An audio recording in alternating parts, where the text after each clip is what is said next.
Hi everyone, my name's John, and welcome to our first Club Suntory workshop.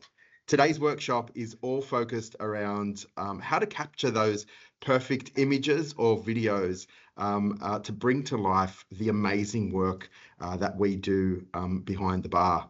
So I'm not going to steal anyone's thunder today, but today we have joining us our digital agency that helps support us here at Suntory, Character Digital. All of the amazing social media that you would have seen over the last couple of weeks and months has all been curated and developed by Character Digital, so they know what they're talking about. In today's session, you're going to hear from experts about how they actually capture that perfect scene and how to curate and navigate that perfect scene to really bring to life the amazing creations that you do every single day. And right now I'm going to hand over to Keith Scriven from Character Digital. So everyone, enjoy the session. Yeah, we've been working with Suntory for I think the last 3 to 4 years. During that time, we've been able to hone a lot of this craft, and a lot of the time we get asked a lot of questions of how they can continue to create content when we're not around. And so that's what this workshop is formulated around, is how to maximize the output from simple things like your own iPhones without breaking the bank, and just with some simple little tidbits that we can hopefully pass on that will elevate that photography and content game for you guys moving forward. So without further ado, let's get into it. So the agenda for today, we're going to start off with, of course, intro and settings. So this sounds simple, but essentially the standard settings that come with your iPhone aren't always there for optimized content. A lot of the time it's optimized just for storage, so we'll get into that in a second. We'll go through step by step for reference and on the spot change, so hopefully you guys can all follow on as we do that. We'll go through live photo as well, what live photo can do for you from an event point of view. I'm sure live photos is it's not exactly breaking any records, but there are a lot of elements that you might not have used before, which we're hoping to touch on around scrubbing and frame choice. We'll also work through grid lines. This is something that's a bit more in depth and works with the rule of thirds, which again, I'll get into soon. Definitely more of a professional element. So I look forward to passing that on. And lens choice, we are going to be going through each of the lens choices that you have available to you on your phone and how to optimize those choices for those different outputs that you're looking for. Lighting is like the key ingredient to any beautiful shot. So I'm really excited to go through this with you guys, just to show you those little things that we can do from a lighting point of view, what you can do on your end to maximize the output of those images for yourself, as well as composition basics and then the editing apps that we recommend to use.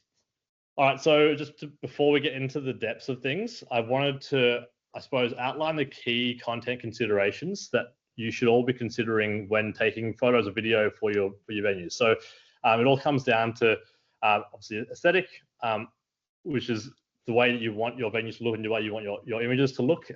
Aesthetics, though, is more than just, of course, how it looks. It's also how you want your audience to perceive you. As Character is a specialist a social agency, we are going to be doing everything geared towards the best organic reach that your content can get you. So that brings me to organic reach. We'll be working with you to look at how we can optimize for video for reels, and also for things like carousels and what plays best in carousels, because those two elements, reels and carousels, get you the most organic reach on the platform, Instagram at least. As well as the mobile optimized content. Everything, of course, needs to be mobile optimized. That's what we're all looking at it on. Engagement and data analysis as well. So this is more around, what you think might work versus what actually does work. And this is a common, I suppose, question or misconception. A lot of the time, you'll have an idea of what you believe will work. And we do this all the time as well as an agency. We believe that a certain type of content is going to work. We try it, and then we look at the data, and the data says that it might be otherwise. So essentially, we just wanted to flag that whatever we recommend today, it's still worth putting into play as part of your content strategy, and then to make sure that you do go back and, I suppose, audit yourself and look at how those images or videos have played on those social platforms for your own venue, to make sure that you're not just, I suppose, relying on what works for the venue down the road or from somebody else's recommendation, but what actually works best for you and your audience. Hi guys, I'm Keith Scrivener from Character Digital. Today we're going to be going through a number of small tweaks that we can make to your photography game just using your phone to elevate the content that you're putting out and putting on your socials. Today we'll be looking at things like your settings, for one, because a lot of your settings are often set to mid-tier, where we can try and bring them up to a more advanced setting for you.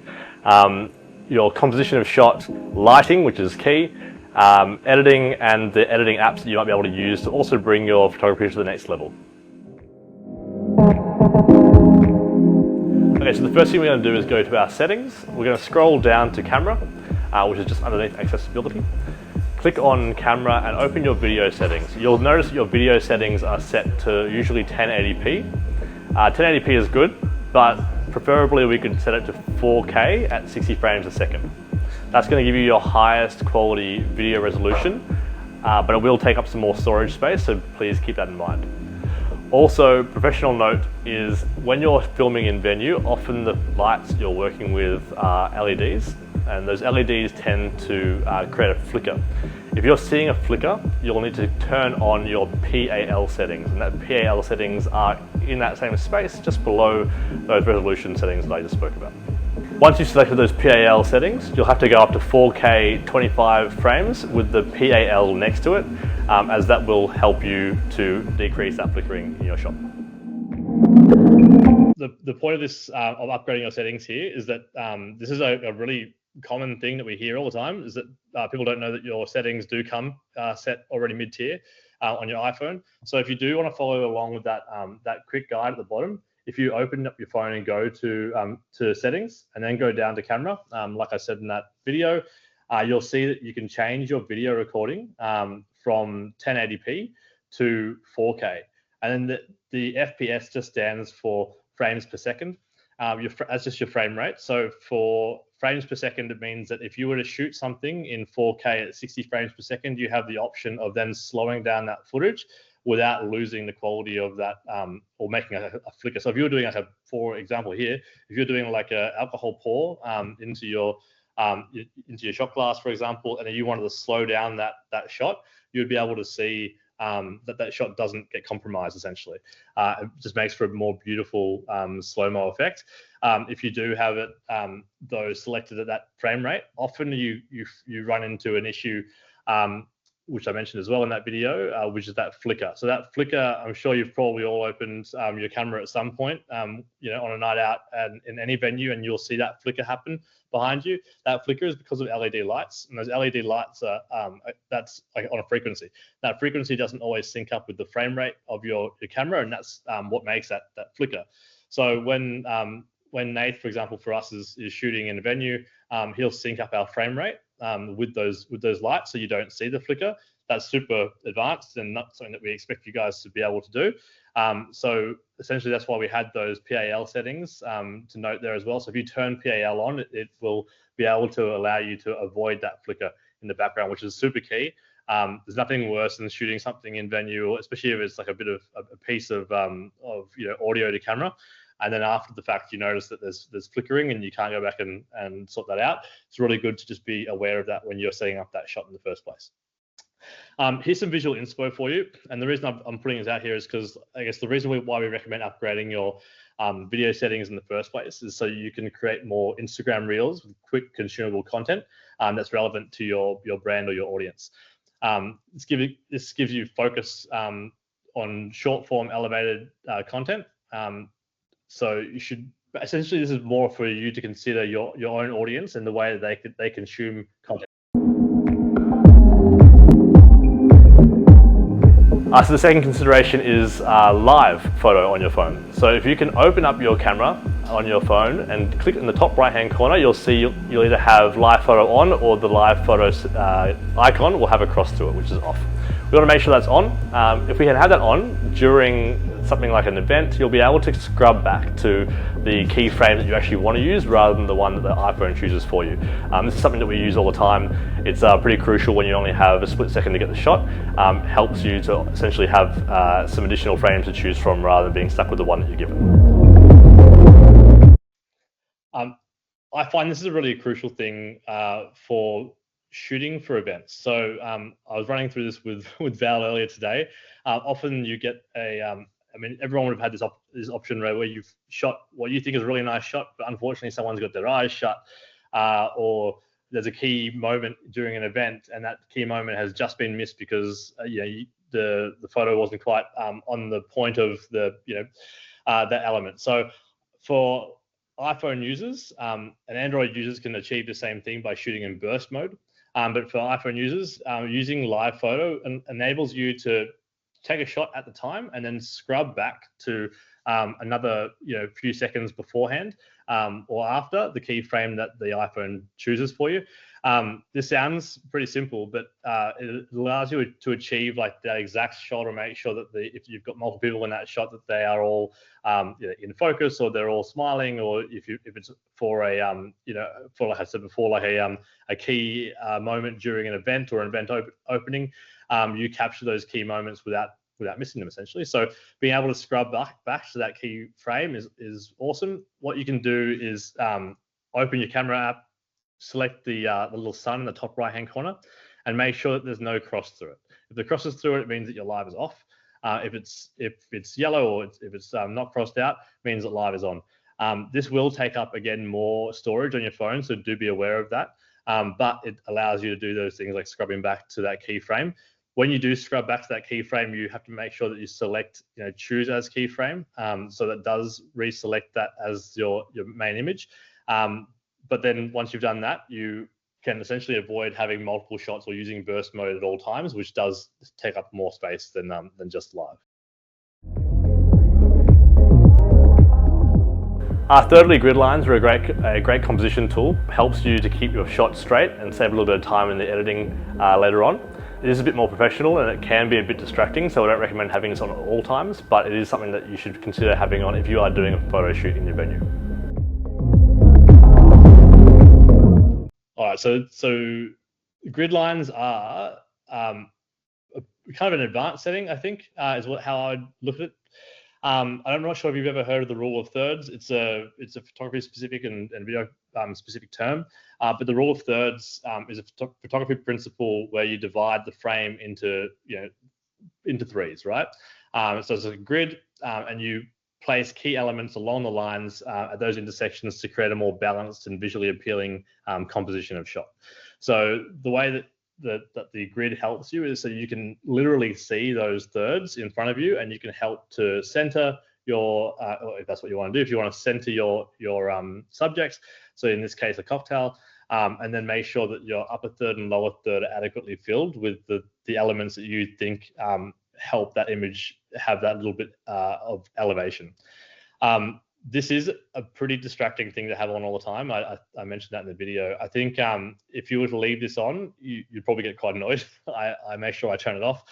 So just make sure that if you do want to use this, you probably just want to turn it on for shooting specifically in venue for a shot like for Instagram or for menus or website or whatever it might be. But once you finish doing that, I would just recommend going back to your settings and toggling the grid lines off, so that you don't have to get stuck with that on the weekend or during the week when you're taking shots for yourself. I think it's just one of those things to toggle on, toggle off as you need. The fourth and final consideration is the lens choice. So if you're working with an iPhone, you'll be working with the 0.5 option, your standard 1, which is when you open your normal camera, or the portrait option, which is going to make your photo look a little bit more professional, fade out the background, and make those the sharpness pop. Purely for a photo shoot option in your venue, I would suggest working with portrait. However, you're going to need to have a bit more space, and you're going to need to consider your lighting. However, it does allow you to get a more beautiful shot.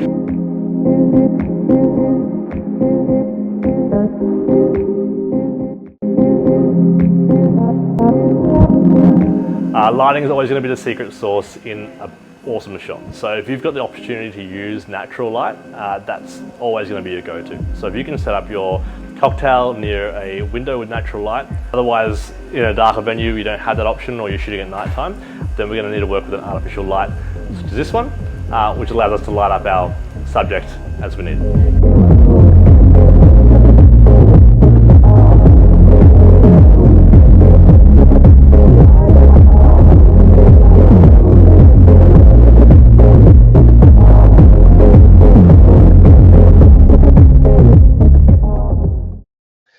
You can also achieve this with video, so videoing on cinematic, or making sure that once you are videoing in that higher resolution, that when you put it through the third-party app to edit, you can bring in things like this, which is bokeh, and making sure that like it gives a little bit of softness to the background, which I think elevates any shot. I think most people will agree with that.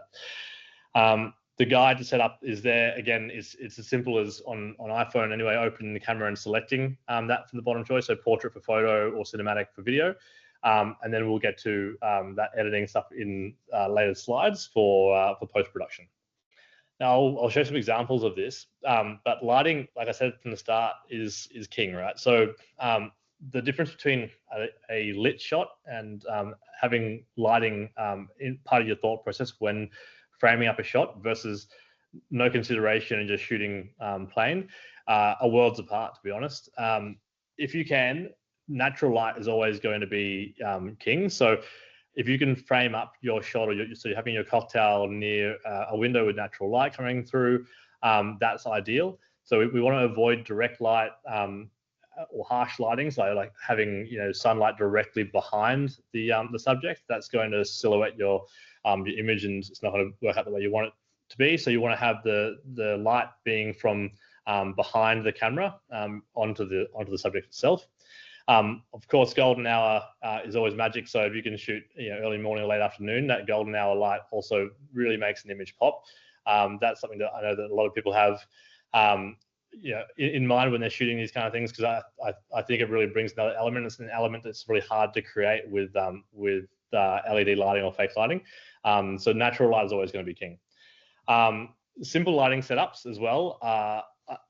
What I love to do, and we still do a lot of this, even though we have all the gear. So you can bring in little elements like that soft light that I just showed on screen a moment ago. That little soft light can attach to the top of your phone, or it can attach to like a Gorilla Grip tripod. Like those little tripods that you can get from any camera shop for about $50.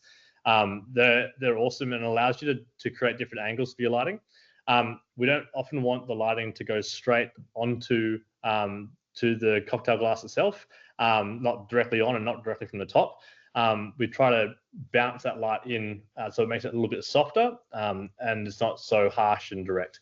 The way you can do this without having to have additional gear is to pump some light from that light that I showed in that video onto something like a styrofoam lid from a product box, or even like a crisp white napkin or tea towel. That helps to soften the light, but still allows that bounce of light onto the subject in a really nice, clean way. You can still go directly onto the subject with that light, but I would suggest coming down from a 45-degree angle so that it gives a little bit of I guess depth to the look of the subject with the light on it. What you want to do is avoid direct harsh like sunlight or flash photography. I know I've been asked about flash photography as well, I think in one of the comments there, but flash is super harsh lighting. And when we shoot flash with our professional camera setups, we'll often use what they call like a slave flash, which is in a different location to where the lens is. And that essentially achieves what I just said before anyway, with that 45-degree angle lighting or lighting from a different spot. But just as a rule of thumb, try to turn flash off so that you don't have that issue in the first place. And yeah, I've got a little tip at the bottom of that slide there too, to light from the side for depth, not from behind or directly overhead. I think I've got some examples here to show you as well. So I've just taken a photo in venue the other day of, this is just a raw shot with no lighting versus a raw shot with lighting. They're both raw, so there's no editing done to this, but you can see how the lighting from the right-hand side on a 45-degree angle allows you to bring in those extra little bits of depth. So you get a bit of shadowing, you get a little bit of light coming through that Negroni onto the marble, and it allows you to have that line from the drink itself down to the corner of that that table set up too. So it just gives a little bit extra. Also makes the background pop with gold a little bit, and all that is just done with light. There's no other editing to that. So I think it shows the difference that lighting can make. The first one with no lighting is just done with downlights, and that's really harsh and never overly flattering.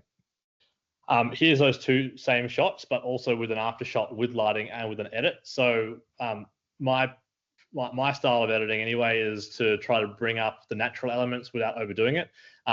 Everyone's different, so this is very much a taste thing. For me, this was more about like accentuating that light through the Negroni itself, emphasizing those lines on the marble, and making that gold and the red from the subject pop, without taking away focus from the drink itself. So I hope that makes sense. This is more of a visual creative direction just to show you like what lighting can do. So this is just different types of ways that lighting can be used. That the bartender shaking the shaker just there in that left-hand shot is with what we call dappled natural lighting. Natural lighting is always going to be, like I said, king. I think that's a beautiful shot, and the way that I guess shows off the subject, makes it a little bit moodier. I think you'll all agree it kind of elevates that shot as well, and that's just with working with natural light coming through a tree, through the window in the venue.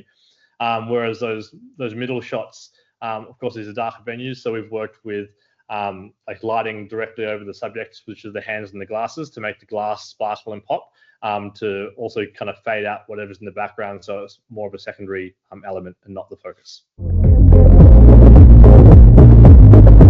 All right, composition basics for any shot is going to be considering your background. We don't want to have the background too busy. We want to make sure that whatever is in the background is considered, preferably like a back bar or potentially props around that setup shot. So whether that be a napkin, branding, little elements that bring a little bit more depth to the shot.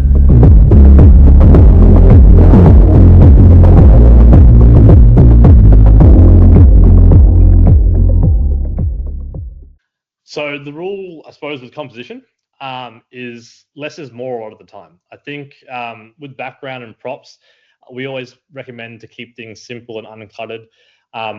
That's keeping the drink on a table that has, if it's a, like in that example just there, we had marble. So focusing on the vein through the marble.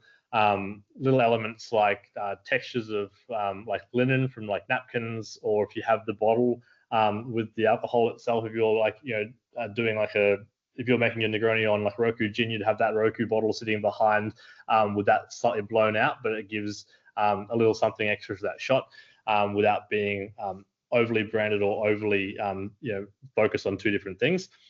Again, the framing techniques here would need to be consideration around rule of thirds, like we've discussed already. But making sure that you've either got it centered or off center, but you've also got those gaps below and above filled. Then we also like to consider this thing we call negative space. So essentially having a bit of a break in the surrounding areas so that it's not too busy and it lets the drink breathe, for example, is what we've said there. And again, onto the angles, the 45-degree angle is the most classic and flattering style for shooting for cocktails. So coming into that 45-degree angle, we believe like gets the full feel of that drink and the full look and puts it in the best light possible. Top down or flat lay style for spreads for multiple cocktails is also a great way of shooting. But for things like Suntory Cup entry, would be suggesting like a 45-degree angle shot. Always going to be the best looking shot for you. Okay, and also final tip here, think of your cocktail as the hero. So everything else should frame it and not compete with it, I think is a good way of looking at that. So that comes to the props in the background. It can be really, you can kind of get carried away adding things to the shot to try and make it look amazing and bring in extra elements, but more elements that are in there, the more cluttered it can look. So I think less is more is a good rule of thumb here. Make sure that the drink is always the key element. Here are a few examples of that too. So there's a lot going on in a lot of these photos, but then you can see, like the top left, for example, those elements that are around it do dress, those thirds, but still allow the drink to be the focal shot. Again, the lighting as well in like the top right hand side, like that's less is more all day. It allows like the smoking garnish to be like the added element to that, but there's a lot of negative space there, and really makes the drink pop. And that lighting is coming through and making sure that the light is the hero there on the drink and makes the drink really shine, literally, while the rest of it is more in darkness and pulls away. So that's kind of what we're going for with the lighting and the rule of thirds elements. All right, and then editing apps. So photo apps or photo editing. My personal favorite is the Colortone app. This is actually an Australian-owned app too, which is a nice little kicker for me. Love to support any Aussie business. So the Colortone app, they've got a free version and a paid version. Both are awesome. It just means you've got more presets available to you though if you are doing the paid option. If you can do the paid option, then I'd say go for it. The amount of presets are pretty ridiculous.